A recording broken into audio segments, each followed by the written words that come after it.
जय हिंद मेरे प्यारे सभी विद्यार्थियों को। देखिए रेलवे के जो 2018 से 22 तक में कुल परसेंटेज से 246 क्वेश्चन पूछे गए, उसकी पीडीएफ आपको मैं टेलीग्राम चैनल तैयारी प्लस के टेलीग्राम चैनल पर डलवा दूंगा। ठीक, अब उन 246 क्वेश्चनों को मैंने टाइप वाइज में डिवाइड किया है, तो मैं आपको टाइप वाइज एक टाइप के क्वेश्चन एक क्लास में खत्म करता हूं। तो आपको आज मैं क्वेश्चन इस टाइप के कराने वाला हूं कि पहले किसी वस्तु में x% की वृद्धि होगी, फिर बाद में उसी वस्तु में y% की कमी हो जाएगी। x% की वृद्धि होगी, y% की कमी होगी, मतलब दोनों अलग अलग रहेंगे। जितने की वृद्धि होगी उतने की कमी नहीं होगी। जब पहले आपके एग्जाम में ऐसे क्वेश्चन पूछे जाते थे कि x% की यदि वृद्धि हो रही है, x% की कमी हो रही है, तो ये वाले क्वेश्चन थोड़े से आसान हो जाते थे, इसको हम लोग आसानी से लगा सकते थे। लेकिन अब इस टाइप के क्वेश्चन कैसे पूछे जा रहे हैं एग्जाम में, उन क्वेश्चनों को कैसे करना है वो चीज मैं आपको इस 15 से 20 मिनट के वीडियो में आपको पूरा कंप्लीट सिखा दूंगा। ठीक है, तो मेरे साथ बने रहिए। पीडीएफ आपको जो 246 क्वेश्चन की है, 246 क्वेश्चन की जो पीडीएफ है आपकी, तो टेलीग्राम चैनल पे जाइएगा, तैयारी प्लस के टेलीग्राम चैनल पर जाइएगा, वहां पर लिखा होगा रेलवे परसेंटेज पीडीएफ, तो आप इसको डाउनलोड कर लीजिएगा। 246 क्वेश्चन है, 4.6 MB की फाइल है ये, 4.6 MB की फाइल है। फिर भी यदि किसी प्रकार की कोई दिक्कत हो तो इस नंबर पर आप व्हाट्सएप कर लीजिएगा, 8299452929। ठीक, चलिए अब हम लोग अपनी क्लास को शुरू करते हैं। चलिए तो देखिए, आपका एक क्वेश्चन ये पूछा गया है, एक ये क्वेश्चन पूछा गया है, इस तरीके से आपके 7-8 क्वेश्चन पूछे गए हैं, मतलब इंपॉर्टेंट टाइप का सवाल ये है। अब आपसे मैं सिंपल सी एक बात ये पूछना चाह रहा हूं, पहले इसका बेसिक समझते हैं, इसके बाद फिर हम लोग आगे चीजों को कर लेंगे। मुझे सिंपल सी बात बताओ, यदि आपसे कोई कहे पहले आपने 100 रुपए आपके पास थे, उसमें से आपको किसी ने 20 रुपए दे दिया, तो अब आपके पास कितने रुपए हो जाएंगे? 120 हो जाएंगे। फिर यदि कोई आपसे 20 रुपए ले ले, यदि फिर आपसे कोई 20 रुपए ले ले, तो फिर से आपके पास कितने हो जाएंगे? 100 रुपए हो जाएंगे। सिंपल बात है। लेकिन मेरे भाई, ये तो अच्छी बात है कि जब रुपए जितने ले रहे हैं उतने में कोई दिक्कत नहीं है, लेकिन ये बताओ, यदि आपने 100 रुपए थे आपके पास, अब बताओ आपने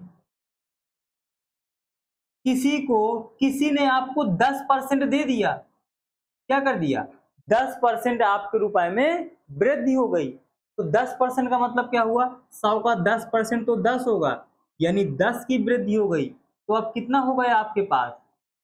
110 रुपए हो गया। अब बताओ भाई, यदि 100 से 110 हो गया, अब आपसे क्या कहा जाए कि अब आपके रुपए में फिर 10% की कमी कर दी गई, 10% की कमी कर दी गई। तो इसका 110 का 10% कितना होगा? एक अंक बाद दशमलव, यानी 11, यानी 11 की कमी कर दी गई। तो अब आपके पास पैसे कितने बचे? सिर्फ और सिर्फ 99 बचे, सिर्फ और सिर्फ 99 बचे, यानी कि 100 से आपके पास 99 हो गए। कितने कमी आई? एक की कमी आई। ठीक है भाई, एक की यदि कमी आई तो फिर कोई दिक्कत नहीं है। तो अब आप यहां से निकाल सकते हैं कि एक की कमी आई, तो ये पहला तरीका हो गया। ये क्या हो गया? पहला तरीका हो गया। ऐसे निकाल लो परसेंटेज के तरीके से। या फिर दूसरा तरीका आपका ये होता है कि दूसरा तरीका ये होता है effective change. Effective change, effective change होता है कि जो बढ़ रहा है उसको प्लस से लिखना है, जो घट रहा है उसको माइनस से लिखना है। इफेक्टिव चेंज होगा x plus y plus x into y upon 100%। ये होता है इफेक्टिव चेंज, ये आपका होता है इफेक्टिव चेंज। तो अब देखो भाई, अब यहां से भी निकाल सकते थे। पहले 10% की वृद्धि तो प्लस लिखेंगे, बाद में 10% की कमी तो माइनस लिखेंगे। ये बताओ प्लस, ये प्लस का 10 है और ये माइनस का 10 है बटे 100। तो भाई बताओ, ये प्लस से माइनस तो कैंसिल हो जाएगा, ये माइनस और प्लस क्या होगा, माइनस, एक जीरो से एक जीरो, एक जीरो से एक जीरो, तो ऊपर क्या बचेगा, सिर्फ 1%। यानी कितने का परिवर्तन आएगा, 1% का परिवर्तन आएगा। तो चाहे आप ऐसे निकाल लेना, चाहे ऐसे निकाल लेना। यदि ये चीज आपको आसान लग रही है ऐसे कर लेना, यदि ये चीज आसान लग रही है तो ऐसे कर लेना। चलिए अब हम लोग चलते हैं डायरेक्ट क्वेश्चनों पर। तो ये रहा आपका पहला क्वेश्चन। मैं एक दो क्वेश्चन दोनों तरीके से बता देता हूं। पहला मैं फिर बता देता हूं कि आपने मान लिया मोबाइल 100 रुपए का लिया था, हमेशा आपको 100 रुपए ही मानना है। उसमें 20% की कमी की गई, 20% की कमी की गई, तो 100 का 20% कितना होगा, हमेशा वही होगा जो परसेंटेज होगा। यानी 20 की कमी कर दी गई तो कितना हो गया, 80 हो गया। फिर इसमें 10% की वृद्धि कर दी गई, 10% की वृद्धि, यानी कि 10% की वृद्धि का मतलब क्या हुआ, इसका 10%। जब भी 10% निकालना है तो एक अंक बाद दशमलव लगा देना है, यानी कितना आ जाएगा, 8। 8 की वृद्धि हो गई यानी कितना हो गया, 88 हो गया। अब बताओ आपका 100 से मूल्य कितना हो गया, 88 हो गया। यानी कितने कमी आई, 12 की। जितने की कमी होती है उतने ही परसेंट आपका आंसर होता है, क्योंकि 100 से तुलना कर रहे हो तो 12 की कमी यानी 12% की कमी होती, डायरेक्ट आपका डी पार्ट आंसर आ जाना था। तो ऐसे कर सकते थे। ऐसे नहीं अच्छा लग रहा है तो आप इसको ऐसे करो, इफेक्टिव चेंज निकालो। तो पहले कमी हुई है तो माइनस का 20, फिर वृद्धि हुई है तो प्लस का 10, और ये प्लस, यहां तो ये माइनस का 20 रहेगा और ये प्लस का 10 रहेगा, बटे में क्या रहेगा, 100 रहेगा।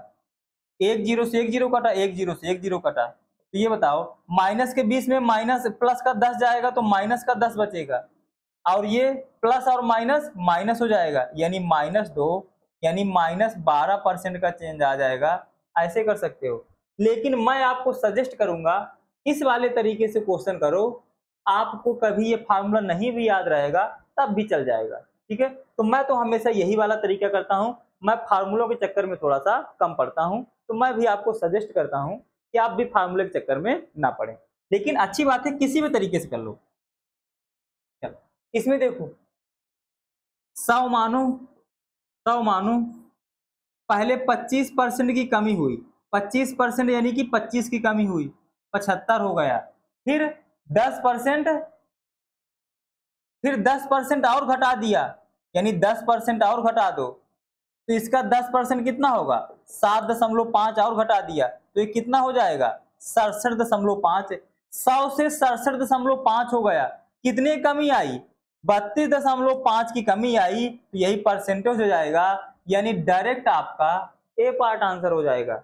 ऐसे नहीं करना था तो ऐसे कर लेते, पहले 20% की कमी, पहले 25% की कमी, पहले 25% की कमी, फिर 10% की कमी, प्लस माइनस का तो ये 25% रहेगा, ठीक। ये परसेंटेज ना लिखो, परसेंटेज लिखने की कोई जरूरत नहीं है, वो लास्ट में परसेंटेज में आंसर आ जाता है, ठीक। चलो तो ये माइनस का 25% और ये माइनस का 10%, बटे में कितना हो जाता, 100 हो जाता। अब बताओ, एक जीरो से एक जीरो काट दिया, 55 25, 5 दूना 10, 25 में 10 जोड़ेंगे, माइनस का 35%, ये माइनस माइनस प्लस हो गया। अब 5/2 का मतलब 2.5, 35 में 2.5 घटाओगे 32.5। कैसे भी कर लो, आपको जैसा अच्छा लगे। तो उम्मीद करता हूं कि आप इस तरीके के क्वेश्चन सीख गए होंगे, कोई दिक्कत आपको नहीं हुई होगी। ये क्वेश्चन देखिए सेम है। तो अब ये क्वेश्चन, चलिए एक क्वेश्चन और बता देता हूं। तो ये 100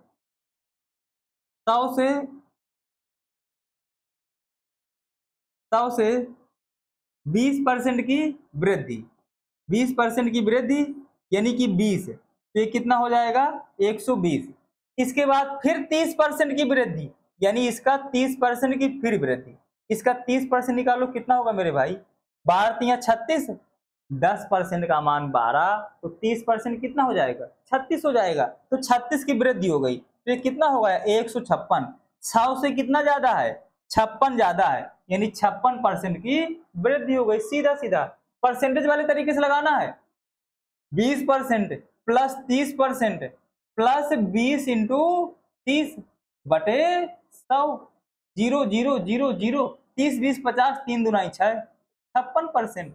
डायरेक्ट आंसर आ जाएगा। किसी भी तरीके से आप कर सकते हैं, जो तरीका आपको अच्छा लगे। चलो तो भाई उम्मीद करता हूं ये वाला क्वेश्चन आप लोग खुद से कर लेंगे। तो इसका आंसर आप लोग मुझे कमेंट बॉक्स में बता दीजिएगा। इसका आंसर सभी लोग मुझे कमेंट बॉक्स में जरूर बताइएगा।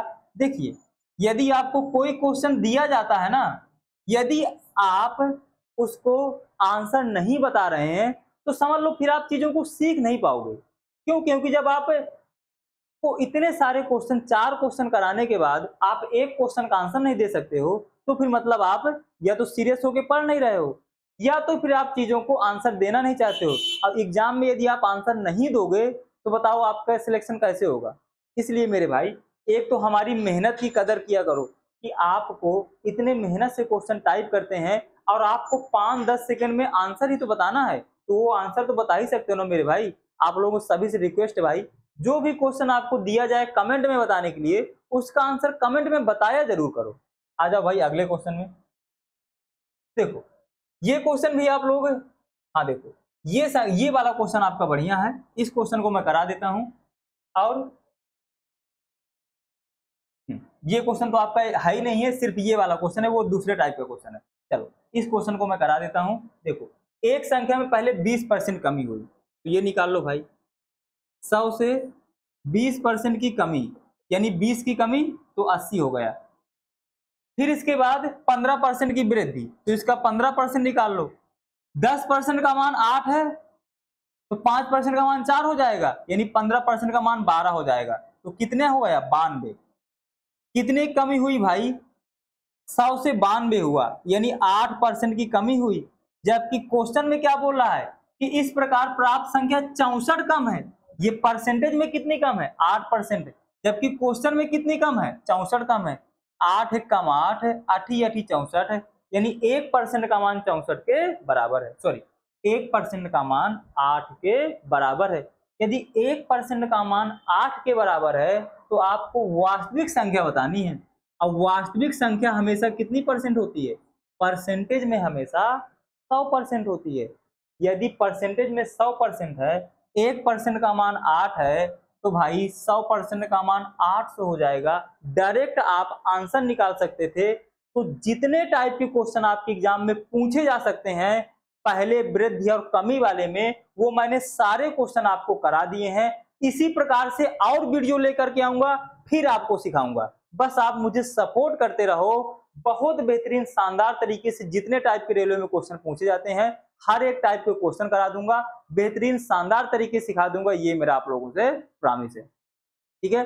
तो चलिए मिलेंगे हम लोग अपनी किसी नेक्स्ट क्लास पर। तो यदि आप लोगों को वीडियो पसंद आ रहा है तो आप लोगों से रिक्वेस्ट है, सभी लोग वीडियो को लाइक करो, ज्यादा से ज्यादा अपने यार दोस्त और चाहने वालों के साथ शेयर करो, और चैनल पर यदि पहली बार हो चैनल को सब्सक्राइब करो। जो भी आप लोगों की प्रॉब्लम है कमेंट बॉक्स में बताओ, आपको उस प्रॉब्लम का सलूशन लाइव क्लास में मिल जाएगा, ये मेरा प्रॉमिस है, ठीक है। मैं फिर आऊंगा, फिर आपको सिखाऊंगा। मिलते हैं अपनी लाइव क्लास पर। जय हिंद।